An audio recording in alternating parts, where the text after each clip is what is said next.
li khamsatun ukhfi biha harran waba'il hatima al-Mustafa wal Murtada wabnahuma Fatimah. Aku punya 5 perkara yang dengannya aku mematikan panasnya segala bencana dan wabah dengan pasti. Al-Mustafa, pertama Nabi SAW, wal Murtada, kemudian Ali bin Abi Thalib, wabnahuma, anaknya Ali bin Abi Thalib yang keduanya Hasan dan Husain, wa Fatimah, dan istrinya Fatimah. Kita katakan bahwasanya ini adalah istighatsah syirkiyah, permintaan bantuan pertolongan kepada Allah yang mengandung kesyirikan. Orang musyrikin tidak pernah mengucapkan hal ini. Baru-baru ini ada yang mempermasalahkan doa tolak balak li khamsatun yang selalu dibaca oleh warga Nahdlatul Ulama, karena memang ini adalah ijazah dari Kiai Haji Muhammad Hasyim Asy'ari untuk orang-orang NU.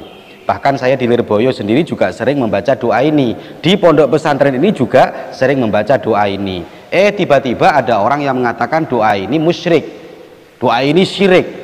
Ini yang saya herankan, kok nggak jemu-jemunya, kok nggak selesai-selesainya memusyrikan orang NU. Kemarin-kemarin memusyrikan burdah, kemudian barzanji, kemudian sholawat nariyah, dan masih banyak lagi. Sekarang di khamsatun. Baik, akan saya jawab ini secara singkat.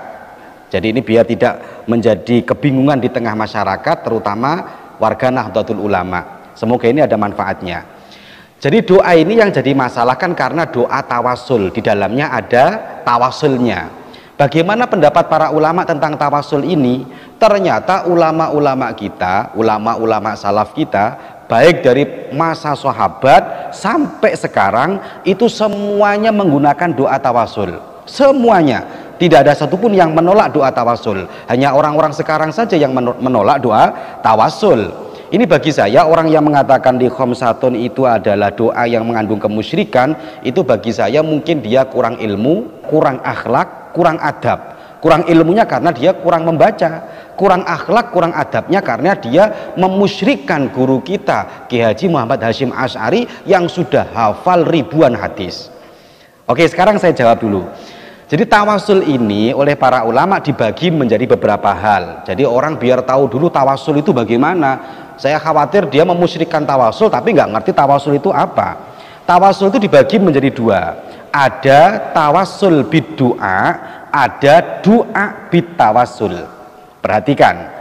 Tawasul di doa itu contohnya orang bertawasul dengan doa, seperti ada orang datang ke kiai, datang ke ulama untuk didoakan, itu namanya tawasul bid-du'a. Kemudian ada doa bit-tawasul. Doa bit-tawasul itu dibagi menjadi 2 lagi. Ada ad-doa bit-tawasul bil amali sholeh, ada ad-doa bit-tawasul bidzati sholeh. Jadi sekali lagi, yang kedua dibagi 2 itu tadi. Tapi semuanya kembalinya tetap kepada Allah, muasirnya Allah, yang diminta tetap Allah, bukan orang yang ditawasuli. Orang yang ditawasuli itu hanya sebagai perantara saja. Ya, yang kedua tadi itu ad-doa bitawasul tadi itu yang bil amali soleh, dengan amal yang soleh, itu saya pikir ulama sepakat karena memang hadisnya tertera dalam Sahih Bukhari. Saya melihat ketika kita membaca Sahih Bukhari tentang 3 orang pemuda yang terjebak dalam gua, kemudian dia minta kepada Allah dengan tawasul bil amali saleh. Selesai. Yang jadi masalah sekarang doa tawasul bidzati saleh, yaitu tawasul tapi dengan zat yang soleh, seperti tawasulnya dengan Kanjeng Nabi, seperti tawasulnya dengan orang-orang soleh, seperti tawasulnya dengan para ulama. Bagaimana? Maka ternyata tawasul bidzati sholeh seperti dalam li khamsatun itu, ternyata ulama-ulama kita juga mengakui mulai dari zaman sahabat sampai sekarang. Yang pertama saya jelaskan ini.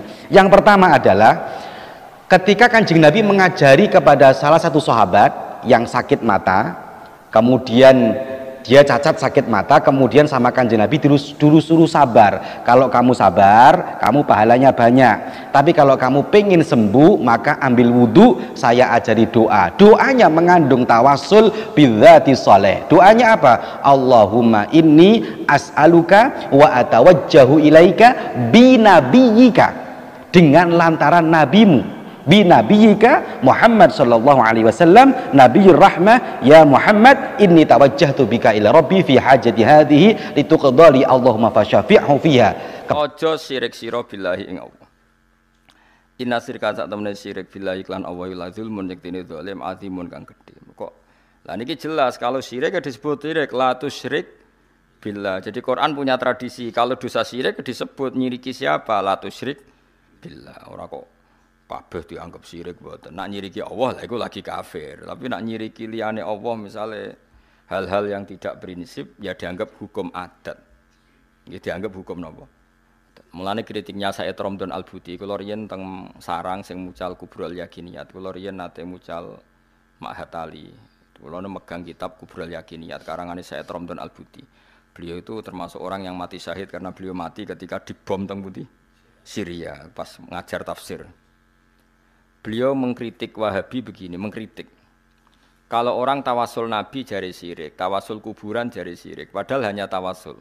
Memposisikan orang soleh ini sebagai pintu komunikasi dengan Allah, karena orang ini merasa nggak layak komunikasi langsung dengan Allah, sehingga bertawasul, berwasilah sama orang soleh.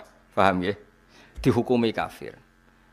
Kalau pelantara dianggap kafir, lalu mereka kalau berobat, ditanya, sudah sembuh? Sudah. Dan mereka menjawab, syafani tobib kata, wa syafani dawa kata. Kalau ditanya, kenapa kamu sembuh? Alhamdulillah, dokter kemarin cocok terus menyembuhkan saya. Obat kemarin cocok dan menyembuhkan.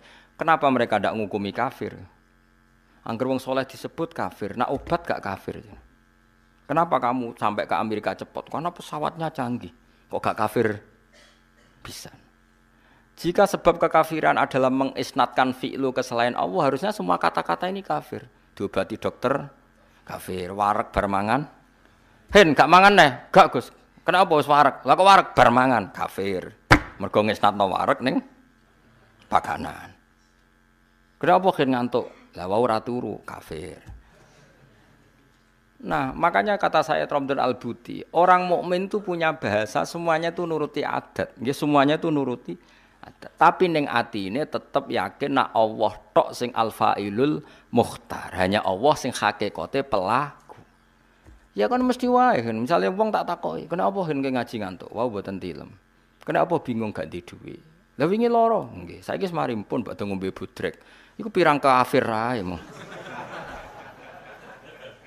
Mergo semuanya mengisnatkan fi'lu kepada selain Allah. Ya sesuai ngene. Kenapa? Hen wingi keriting kok saiki wis gundul. Lah dicukur ra gundul Gus. Kafir mergo ngisnatno fi'lu selain Allah. Lah nek kowe kepengin ahli tauhid tenan, kenapa keriting? Kersane Allah. Kenapa gundul? Kersane Allah. Kenapa ora di dhuwit? Kersane Allah. Kenapa ngising? Kos-kos terus. Sembrono. Dadi makanya ini masalah, ya mulane wong kudu ngaji. Allah itu menerima hukum adat sampai ana kata-kata al-adat muhakkamah. Adat itu boleh jadi hukum. Makanya kata kitab hikam, andaikan tidak ada hukum adat, maka orang mengatakan begini itu murtad. Sol amil tu dzalika lillah. Saya mengerjakan semua ini demi Allah. Seakan-akan Allah itu zat yang butuh pasukan ya, butuh asupan dari Anda. Jadi butuh diwangi, butuh dibantu. Kenapa kowe ngewangi agama tenanan? Wis aku kudu ngewangi. Kita katakan bahwasanya ini adalah istighatsah syirkiyah.